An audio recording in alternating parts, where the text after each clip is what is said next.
Kung mananahimik lang tayo dito, wala na. Wala nang kapag-asa lalo ang bayan natin dahil patuloy lagi yan ang pagnanakaw ng mga animal na ito na nagiging sanhi ng marami nating kababayan ang wala nang masaing. Kaya nandito ako, kagaya ni Maharlika, na walang tigil sa pagngangat-ngat.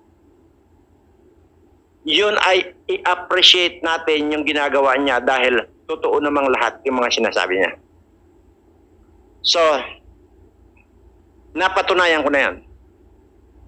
At actually nakalimutan ko pala dapat sa unang entrada pala yung gusto kong sabihin sa inyo na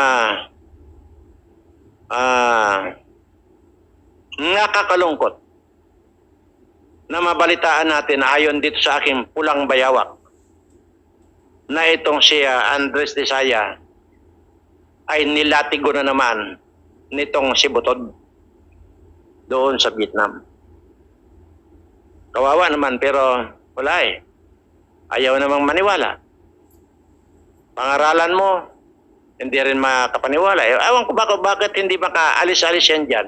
Hindi niya mahiwalayan tong asawa niyang Butod na ito na maliban sa binabastos siya, nung una sinuntok doon sa eroplano.